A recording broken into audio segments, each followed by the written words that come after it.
আলহামদুলিল্লাহ। দোয়ায়ে ইউনুস কতবার কিভাবে আমল করলে আল্লাহু আকবার ধনী হওয়া যায়, অভাব অনটন দূরীভূত করা যায়, আপনার ইনকামের মধ্যে বরকত হয়, হতাশা দূরীভূত হয়, ঋণ পরিশোধ হয়। ইনশাআল্লাহ আজকের এই ভিডিও থেকে আপনি আমলটা শিখতে পারবেন। এজন্য হাতে পায়ে ধরে অনুরোধ করব, দোয়ায়ে ইউনুসের আমলটা আমি একদম অতি সহজে শেখায় দিচ্ছি। একদম আল্লাহ তাআলার দিকে মোতাওয়াজ্জু হয়ে ইয়াকিন নিয়ে, বিশ্বাস নিয়ে ভিডিওটা দেখুন এবং আমলটা আজকের থেকে আপনাকে করতে হবে। ও প্রিয় দিনী ভাই এবং বোন, জীবনে অনেক সময় তো এদিক সেদিক আমরা নষ্ট করে থাকি, তাই না? গান, বাদ্য, টিভি, সিনেমা, টিকটক ইত্যাদি দেখে সামান্য সময় নিয়ে ইসলামিক এই ভিডিওটা দেখে কি পারবো না আমরা দোয়ায়ে ইউনুসের আমলটা শিখে আমরা আমলটা করতে? আল্লাহু আকবার। আল্লাহ তাআলা আপনার মনের যত আশা আছে, আপনার ভাগ্যের চাকাটা পর্যন্ত ঘুরিয়ে দিবে। আপনার ভাগ্যকে আল্লাহ তাআলা পরিবর্তন করতে শুরু করবে। দোয়ায়ে ইউনুস এটা এমন একটা শক্তিশালী আমল। আল্লাহু আকবার। ও প্রিয় দিনী ভাই এবং বোন, আল্লাহ রাব্বুল আমিন কোরআন আল কারীমের মধ্যে হযরত ইউনুস আলাইহিস সালাতু ওয়াস সালামের ব্যাপারে বলেছেন, ফালাউলা আন্নাহু কানা মিনাল মুসাব্বিহিন লালাবিসা ফি বাতনিহি ইলা ইয়াউমি ইউবআসুন। আল্লাহু আকবার। আল্লাহ রাব্বুল আমিনের পাঠানো একজন পয়গম্বর, যার নাম হযরত ইউনুস আলাইহিস সালাতু ওয়াস সালাম, এক পর্যায়ে কওমের সম্প্রদায়ের জ্বালা যন্ত্রণা সহ্য করতে না পেরে আহারে ছিল সমুদ্রের মধ্যে ঝাঁপ দিয়েছিলেন। এরপরে মাছ তাকে গিলে ফেলেছিল। মাছের পেটে তিনি গিয়েছিলেন, অন্ধকার এক জগৎ। মাছের পেটে তিনি গিয়ে আল্লাহরে 40 দিন পর্যন্ত কোন রাবায়াতে আসছে আরো কম বেশি 40 দিন পর্যন্ত হযরত ইউনুস আলাইহিস সালাতু ওয়াস সালাম মাছের পেটে ছিলেন।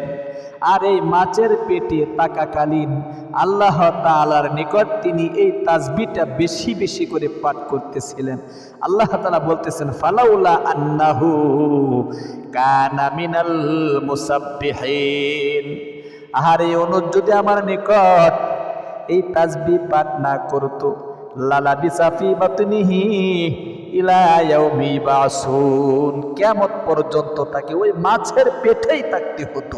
এত একটা শক্তিশালী পাওয়ারফুল আমল আজকে আপনি শিখবেন না? অবশ্যই শিখতে হবে। ও প্রিয় দিনী ভাই এবং বোন, হযরত ইউনুস আলাইহিস সালাতু ওয়াস সালাম এই তাসবিহটা পাঠ করার সাথে সাথে পেটের ভিতরে মাছের পেট থেকে আমার আল্লাহ রাব্বুল আমিন ইউনুস আলাইহিস সালাতু ওয়াস সালামকে মুক্ত করে দিয়েছিলেন। আল্লাহু আকবার, আল্লাহু আকবার।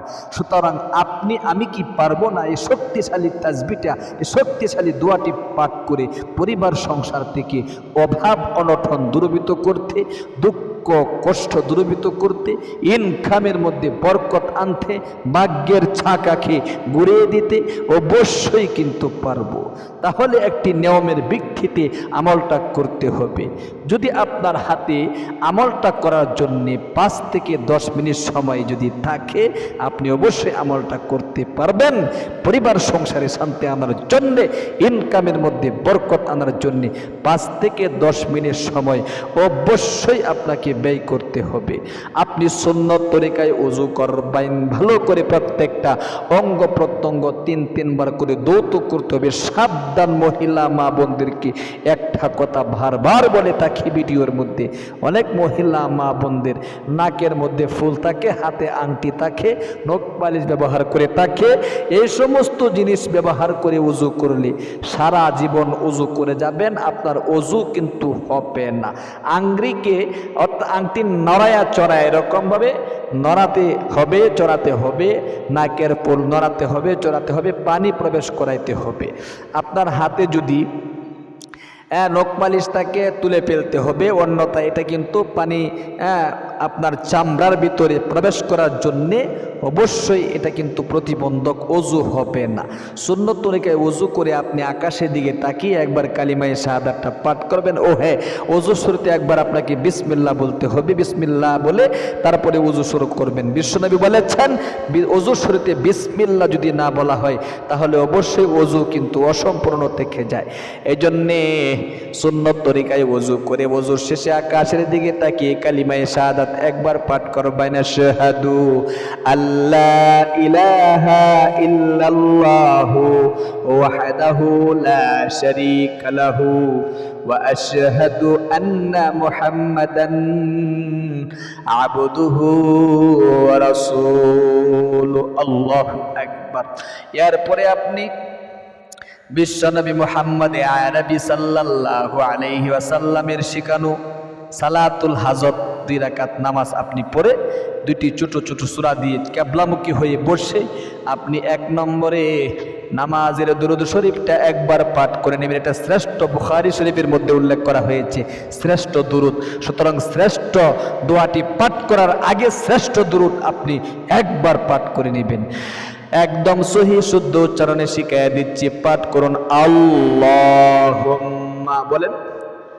আপনি সহি শুদ্ধ করে যদি এখান থেকে শিখতে পারেন, আমলটাও করতে পারবেন। নামাজের মধ্যে কিন্তু এই দুরূদ পাঠ করতে হয়, নামাজের মধ্যেও আপনি কি অবশ্যই পাঠ করতে পারবেন সহি শুদ্ধভাবে। 5 ওয়াক্ত নামাজ কিন্তু পড়তে হয়। আল্লাহুম্মা সাল্লি আলা মুহাম্মাদিউ ওয়া আলা আলি মুহাম্মাদ কামা সাল্লাইতা আলা ইব্রাহিম ওয়া আলা আলি ইব্রাহিম ইন্নাকা হামিদুম মাজিদ। আল্লাহুম্মা বারিক আলা মুহাম্মাদিন ওয়া আলা আলি মুহাম্মাদ কামা বারাকতা আলা ইব্রাহিম ওয়া আলা আলি ইব্রাহিম ইন্নাকা হামিদুম মাজিদ। এরপরে আপনি বিশ্ব নবীর শিখানো ইস্তেগফারটি একবার পাঠ করবেন। লম্বা ইস্তেগফারটি শিখাই দিচ্ছি, খুব মনোযোগ দিয়ে একবার পাঠ করলে হবে। এরপরে দোয়া ইউনুস কতবার পাঠ করতে হবে, কিভাবে সহিহ শুদ্ধভাবে পাঠ করবে শিখাই দিচ্ছি। আস্তাগফিরুল্লাহাল্লাযী বলেন লা ইলাহা ইল্লা হুয়াল হাইয়ুল কাইয়্যুম ওয়া আতুবু ইলাইহি ওয়ালা হাওলা ওয়ালা কুওয়াতা ইল্লা বিল্লাহিল আলিয়্যিল আযীম। এরপরে আপনি দোয়া ইউনুস 100 বার পাঠ করবেন। 5 মিনিট সময় লাগবে। ছোট্ট একটি দোয়া পাঠ করে সহিহ শুদ্ধ উচ্চারণটা শিখুন। লা ইলাহা বলতে হবে, লা ইলাহা ইল্লা আনতা সুবহানাকা ইন্নী কুনতু মিনাল যালিমিন।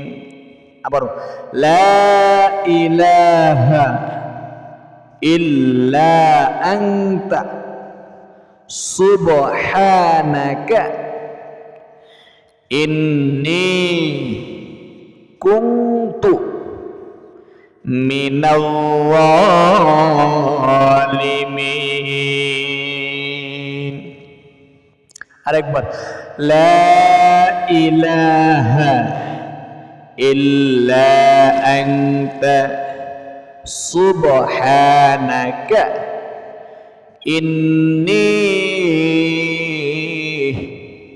কুনতু মিনাল যালিমিন।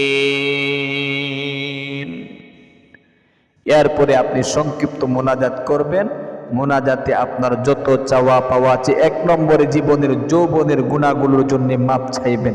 এরপরে অভাব অনটনের কথা আপনার বলতে হবে আল্লাহ তাআলার কাছে, ঋণ পরিশোধ করার কথা বলতে হবে।